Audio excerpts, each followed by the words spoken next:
आप में से कितने लोग सोते समय अपने फोन को अपने पास रखते हैं और फोन को छोड़ना नहीं चाहते हैं? उसके कुछ कारण ये हैं। आप कई लोगों के साथ रहते हैं और नहीं चाहते कि कोई आपके फोन को हाथ लगाए। आप सोशल मीडिया पर काफी एक्टिव हैं और हर मिनट अपने फोन को चेक करते रहते हैं, फिर चाहे रिफ्रेश करने पर कुछ नया मिले या ना मिले। आप काम में डूबे रहते हैं, आप काम से दूर नहीं रह सकते हैं, काम आपको बहुत पसंद है और आप बार बार ईमेल्स को चेक करते हैं। या फिर हो सकता है कि आपका ब्रेकअप हुआ हो और आप पूरी रात अपने एक्स के मैसेज का इंतजार कर रहे हो। इसके और भी कारण हो सकते हैं, लेकिन मुद्दा यह है कि आपको अपना फोन चेक करने का तो सिर्फ बहाना चाहिए। और यही वजह है कि सोते वक्त भी आप अपना फोन अपने से दूर नहीं रखते हैं।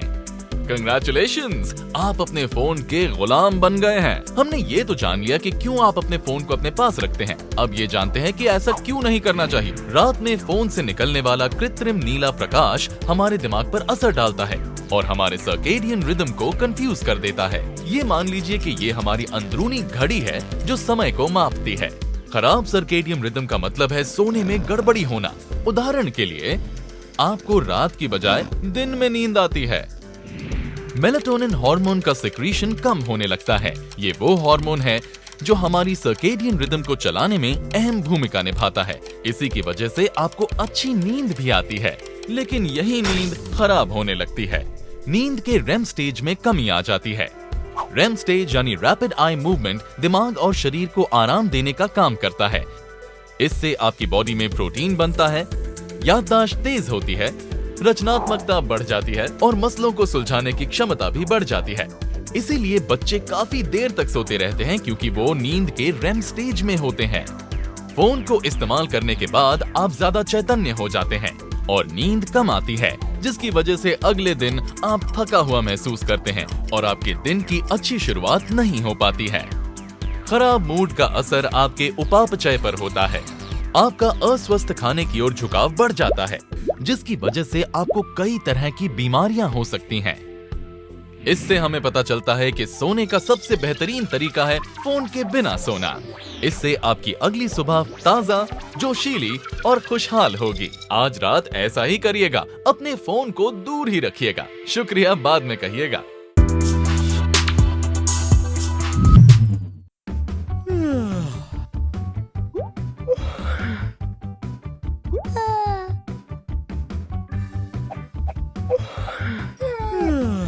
क्या ऐसी तस्वीरें देखकर आपको भी उबासी आने लगी?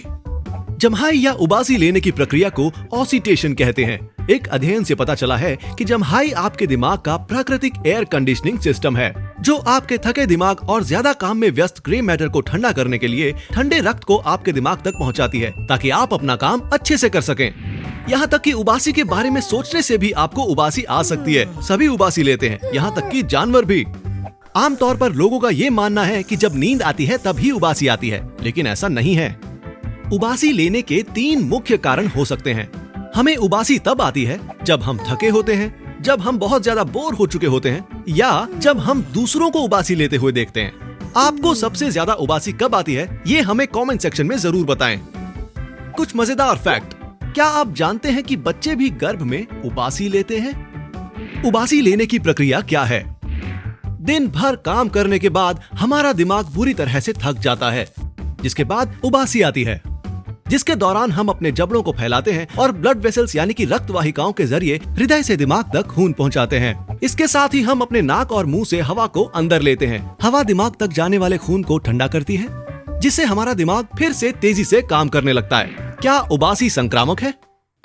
उबासी सभी वर्टेब्रेट्स के लिए संक्रामक होती है, जैसे कि इंसान, मछलियां, पक्षी और सांप। एक अध्ययन से पता चला है कि संक्रामक उबासी सोशल मिररिंग से जुड़ी हुई है, जहां जीव एक दूसरे के कामों की नकल करते हैं। इस श्रेणी में आने वाले अन्य जीव खुजली करते हैं, पैर पर पैर चढ़ाकर बैठते हैं और हंसते हैं। उबासी को कैसे रोक सकते हैं? पहला, गहरी सांसें लें। शरीर को ज्यादा ऑक्सीजन की जरूरत पड़ सकती है और इसलिए गहरी सांस लेने से उबासी को आने से रोका जा सकता है। दूसरा, चलते रहिए। अपनी दिनचर्या को तोड़ने से आपके दिमाग में ऊब बढ़ जाती है। थकावट, ऊब आना और तनाव की भावनाओं से लोगों को अधिक उबासी आती है। ज्यादा उबासी आने से आप ज्यादा कैफीन लेना भी शुरू कर देते हैं। तीसरा, खुद को तरोताजा रखिए। आप बाहर भी घूम सकते हैं या फिर किसी ठंडी जगह पर जाकर भी बैठ सकते हैं। अगर आपके पास ये सब करने का समय नहीं है तो ठंडा पानी पीजिए या फिर ठंडे स्नैक्स खाइए।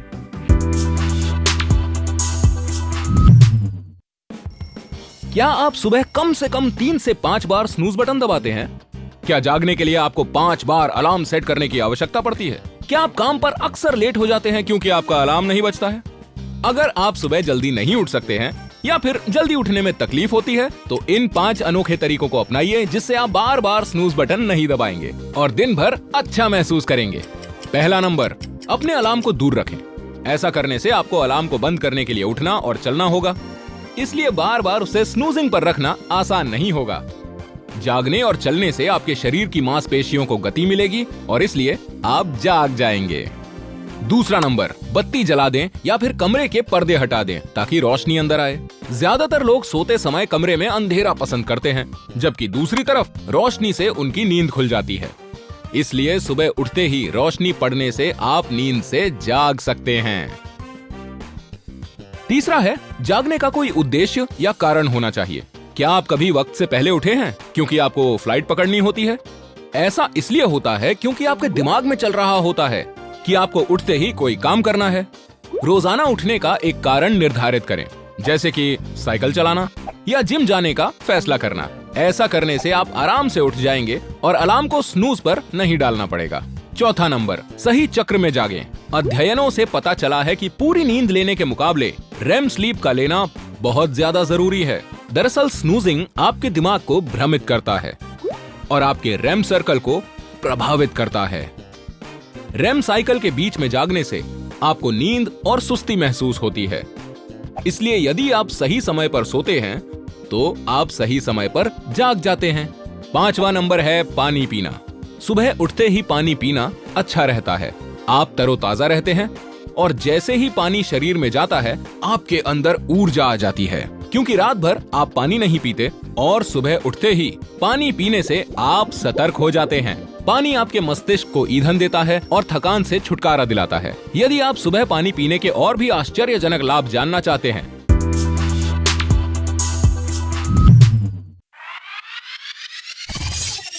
हमारी उंगलियों पर निशान यानी फिंगरप्रिंट्स क्यों होते हैं? शेरलॉक होम्स अक्सर कहता है कि एक अचूक अपराध जैसी कोई चीज नहीं होती। ये सच है कि अपराधी हमेशा कोई ना कोई निशान छोड़ जाते हैं और आप सभी जो जासूसी फिल्में देखना पसंद करते हैं वो इस बात से सहमत होंगे कि अपराधियों का पता लगाने के लिए उंगलियों के निशान सबसे आसान तरीका है। लेकिन क्या आपने कभी सोचा है कि हमें फिंगरप्रिंट्स होते क्यों हैं और हमारी जिंदगी में वो क्या भूमिका निभाते हैं? आज फिंगरप्रिंट्स को लेकर हम आपके सभी सवालों के जवाब देंगे। सबसे पहले ये जानते हैं कि आखिर फिंगरप्रिंट होता क्या है। एक फिंगरप्रिंट एक छाप या मार्क होता है जो इंसान की उंगली के ऊपर बना घर्षण का निशान होता है और ये उंगलियों की नोक पर छोटे छोटे घुमावदार पैटर्न में होता है। इनमें 3 प्रकार के फ्रिक्शन रिज पैटर्न्स होते हैं: गांठदार, घुमावदार और वृत्तखंड। फिंगरप्रिंट की पहचान करना यानी डैक्टिलोस्कोपी एक तरह की प्रक्रिया होती है जिसमें मुजरिम के रिज इंप्रेशन को उंगलियों, हथेलियों और उन पैरों की उंगलियों से मिलाकर देखा जाता है जो डेटाबेस में पहले से मौजूद होते हैं। और अब सवाल ये है कि इन फिंगरप्रिंट्स का मकसद क्या होता है और ये हमें क्यों होते हैं? वैसे वैज्ञानिकों ने इसका एक ये कारण दिया है कि उंगलियों पर बने ये निशान घर्षण द्वारा इंसान की पकड़ बनाने में मदद करते हैं। उन्हें लगता है कि हमारी उंगलियों के निशान से हमारे पूर्वजों को ऊबड़-खाबड़ सतहों पर चलने में मदद मिली होगी। उंगलियों के निशान का एक और उद्देश्य ये भी है कि ये स्पर्श की भावना और चीजों की पहचान करने में भी सहायक होते हैं। इन लकीरों के नीचे मैकेनो रिसेप्टर्स होते हैं। ये एक तरह के सेंसरी रिसेप्टर्स होते हैं जो तब काम करने शुरू हो जाते हैं जब इनसे कोई चीज टकराती है या फिर आप कोई सामान उठाते हैं, और साथ ही ये दिमाग को भी जरूरी जानकारी पहुंचाते हैं। लेकिन हर किसी के फिंगरप्रिंट्स अलग क्यों होते हैं? लोगों के फिंगरप्रिंट्स पैटर्न एक जैसे हो सकते हैं, लेकिन उसके बावजूद भी वो मेल नहीं खाते। यहां तक कि फिंगरप्रिंट्स डीएनए से भी ज्यादा खास होते हैं। उदाहरण के लिए जुड़वा बच्चों का डीएनए एक हो सकता है और कईयों का तो होता भी है, लेकिन उनके फिंगरप्रिंट्स हमेशा अलग होते हैं। वास्तव में आपकी उंगलियों के निशान तो आपकी अपनी उंगलियों के बीच भी भिन्न होते हैं। इसका मतलब है कि आपकी हर उंगली का प्रिंट अलग होता है। क्या आप अपने फिंगरप्रिंट्स को जला सकते हैं? वैसे इसका जवाब है हाँ। अगर उंगली पर गहरा कट लग जाए या जल जाए और उससे त्वचा की बाहरी चमड़ी को नुकसान पहुंचे तो आपके फिंगरप्रिंट्स हमेशा के लिए खराब हो सकते हैं। वैसे सच तो ये है कि उंगलियों के निशान या फिंगरप्रिंट्स का वास्तविक उद्देश्य कभी पता ही नहीं चल पाया, लेकिन हम इस बात से जरूर सहमत हैं कि लोगों की पहचान करने के लिए ये निश्चित रूप से महत्वपूर्ण और आवश्यक है। एक गड्ढे में लगातार गिरते चले जाना, बादलों के बीच उड़ना, चांद को चढ़कर पकड़ना, हरे घास के मैदान पर भागना या एक खतरनाक ड्रैगन से लड़ना। ऐसे अजीब से और हैरान कर देने वाले सपने हम सभी को आते हैं, पर हम समझ नहीं पाते कि ऐसे सपने हमें क्यों आते हैं। सपनों को याद रखने में बड़ा मजा आता है, लेकिन कुछ लोग ऐसा कर पाते हैं और कुछ लोग नहीं। क्या हर रात अपने सपनों को याद रखने का कोई तरीका है और उन्हें याद रखने की जरूरत क्या है? चलिए पता लगाते हैं। शोधकर्ताओं का मानना है कि सपने बहुत जरूरी होते हैं, भले ही आपको ना लगे। मानव इतिहास की कुछ महान खोजें सबसे महान शख्सियतों द्वारा की गई थी जब वो सपने देख रहे थे। जरा सोचिए, अगर मार्टिन लूथर किंग जूनियर ने अपने सपनों को माना नहीं होता तो क्या होता? आपको याद है ना, I have a dream, jobs और स्वतंत्रता की स्पीच, जिसमें उन्होंने नागरिक और आर्थिक अधिकारों की बात की, और इसी वजह से यूनाइटेड स्टेट्स में जातिवाद यानी रेसिज्म खत्म हुआ। हमें अपने सपने क्यों याद रखने चाहिए? इसके दो खास कारण हैं। पहला कारण, लोग हर रात कई सपने देखते हैं जो सिर्फ 5 से 20 मिनट तक ही चलते हैं। दूसरा कारण है, सपनों को याद रखने से हम कई समस्याओं को सुलझा सकते हैं। सोते वक्त हमारा सबकॉन्शियस माइंड या अचेतन मन उन समस्याओं पर काम करता है जो हमारा कॉन्शियस माइंड या सचेत मन नहीं कर पाता।